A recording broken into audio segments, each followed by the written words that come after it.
Alright, so if you're on Twitter, then you've probably heard something like, sampling is lazy, how about you learn some music theory and do something original?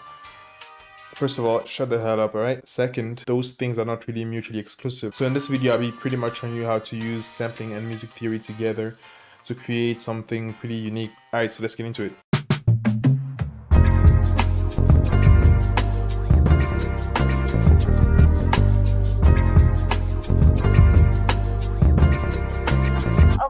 I'm on my way. So first of all, I'll have to break down a little bit of theory before we get into this. I'll be using mainly two techniques, using scale degrees and also defining the chord using the bass notes that we'll be using. So let's get into it. So first, I'm just gonna build a regular minor scale or even major scale. The concept of the concept applies. I'll just use A minor. It's straightforward. Alright, so this is pretty much a little recap on scale degrees. So, alright, so it's the first one, the first note is the one that names the entire scale. So this is going to be the first scale degree, the second notes, the second scale degree, and so forth. So now what we'll be doing, we'll be listening to chords according to the scale degrees and then putting them in a different context. So what I mean by that is, for example, if I say I hear the 2, it just simply means I hear the notes that is built on the second scale degree. So that means I'm hearing this chord right here. It's going to be diminished because if we build a chord from that scale degree in thirds, we skip every scale degree when building chords, then it's going to be 1, you skip this one, 2, and then, so that's the chord right there. That's pretty much it. So if I say I hear a 2-5-1, it means I'm hearing this chord right here. Let's build a 5. What is the 5th scale degree? You can just count 1, 2, 3, 4, 5. And then the 5 chord is going to be built on this one in thirds again. So it's 1. We skip the second scale degree and then the third right there. And then we put the 5th, but I didn't complete the scale, but it doesn't matter. I know it's a B. So, and then the 1. It's going to be right there. So this is pretty much what I hear when I say 2-5-1, for example.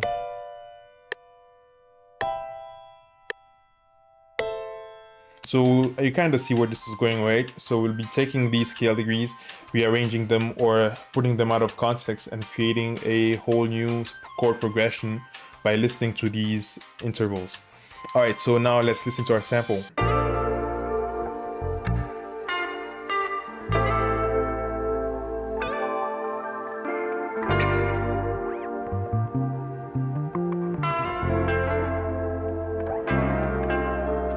So when I listen to this chord progression, what I hear is well, what do I hear?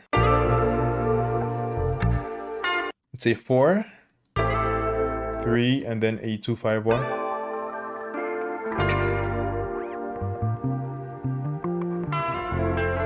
Right there.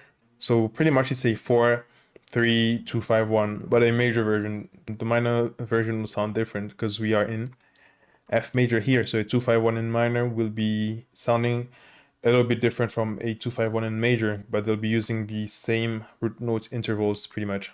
So here I hear a 2, right, somewhere there. A 2, which is a minor chord. So knowing that a 2 is a minor chord, I'm gonna clip it and then put it there. Let me just change the color for it to be a little different. And then right there we have a 2 chord. But since I'm taking it out of context, then it can be the 2, the 3, the 6, or if you're seeing it in the relative minor, it's going to be the 1, the 4, the 5, because there's like 3 minor chords in our major or minor scale. So when taken out of context, you can do pretty much anything. My goal here is to create a new chord progression, a 4-5-1 chord progression. So when you look at our minor scale degrees, you have the 1, which is a minor chord, the 2 is a diminished chord, the 3 is the major chord, the 4 is a minor chord, the 5 is also a minor chord, the 6 is a major, and then 7 is major. You can just see by the capital letters which ones are major or minor. So like I said, the goal here is to create a 4-5-1 chord progression. So since I know that our 4 is a minor chord, you can get another minor chord by just pitching it up 2 semitones or a whole step. So it's gonna give us our 5. But for the 1, I feel like if we pitch it up too much, it's gonna start sounding disjointed. And that's where the bass note technique will come in to make things smoother. But we will not be using a 1 minor chord. I'll be showing you a different chord in this case. So now we are back at our sample. We have two choices. I could pitch this down 2 semitones for it to be the 4 relative to this one, which is going to play the role of the 5. Or I could leave it where it is and then pitch this one up a little and then it plays the 5. So it's all up to you. As long as the distance is 2 semitones, we're going to be okay. So what I'll do here, I'll leave this one in its original pitch and then I'll pitch this one down 2 semitones right there. So now it sounds like this. Let me just show you an overview of what we are trying to achieve by a 4-5-1. We're going to get something like this.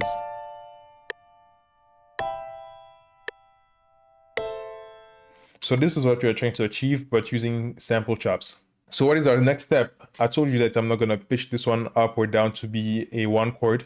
I'll just duplicate it, leave it there. We're going to bring in our EQ, drop it right there. And then we're going to cut the lows.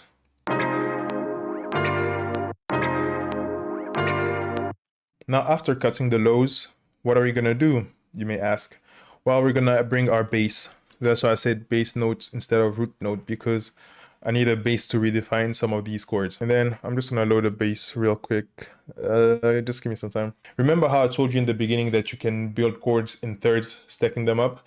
While you can also build downwards. So by adding a note below a certain note, as long as the frequency is lower, you can redefine the entire context of that chord and then make it a new one. So in our context here, I'll be playing the 4 and the 5 for the first 2 chops. And then here I'll be playing the 1, although it's under the 5. And that would give us a new chord, which we'll listen to, and then I'll explain to you how I came to that conclusion.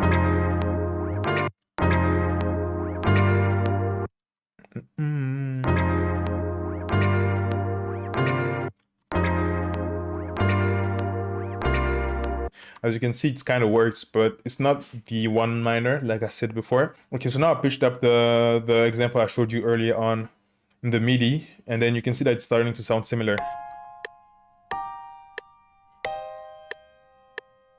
As you can see, it sounds similar to this. Let me explain the difference.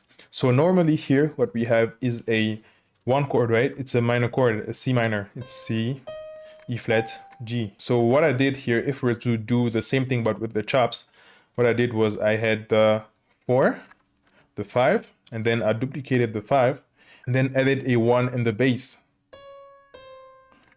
So what does that mean? Well, since we have no third here, it means it's some type of neutral chord since it's been excluded. And if we were to put this chord in root position, since this is an inversion, we will see that this is a sus chord, some type of sus chord. The sus chord is pretty much kind of a neutral chord. It doesn't have a third, but it has a second or a fourth. How did I come to the conclusion? Well, I had trouble naming this chord because, I'm not that much of a pro yet in these theory things. So I asked my friends Deshaun and Richie Ray to explain, since they're crazy musicians. And they both told me that it's a C7 sus 2, pretty much. Well, what does the 7 have to do with this? Well, a 7 is just an extension of our triad. You just count the scale degrees, and if we're to count the scale degrees here, it's gonna be the root, the second, and then the third is supposed to be here, but I'm not gonna put it, and then the fourth, the fifth, and then the seventh, minor seventh to be exact. So it's a C7 sus 2 chord because we are using the 7th on top of the 5th, and then we have a sus right here, a sus 2. So that's how you name the chord. And because of their neutral nature, the sus chords are not really resolved, so you can feel like it's a little bit of a cliffhanger if we leave it like that. So what am I gonna do? Well, I'm gonna take another chop. Let's listen to our sample again, and then we'll find the chop to complete our section here.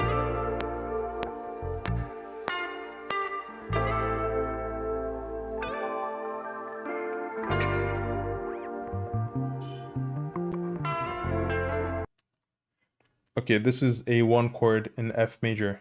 Since we know that this is F major, what are we gonna do? Well, before putting it into our context, let's find out which chord is a major chord in our minor scale. And as you can see on our chart here, you can see that we have a 3 chord that is major, the 6 chord, and also the 7 chord. So the 3, the 6, and the 7 are major chords. So since we have a major chord from the old sample, we'll see how we can fit it into the new context. So this is an F major chord since we know that the sample was originally in F. But now, since we have changed keys in C, we will need it to play the role of the 3. And the 3 in C is an E flat or D sharp. To pitch down from F to D sharp, how many semitones are we going to go?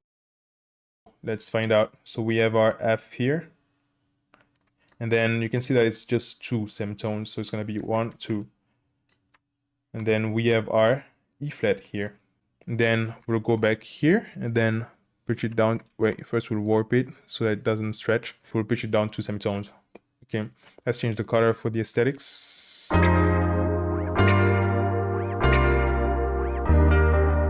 As you can see, it's kind of fits, but now this is where your own creativity comes in, where you can reverse stuff and then pitch them up, pitch them down. As you can see, these are just really boring chops, like straightforward. So what I'm gonna do now is I'm just gonna play around with the sample and then we'll see where this goes.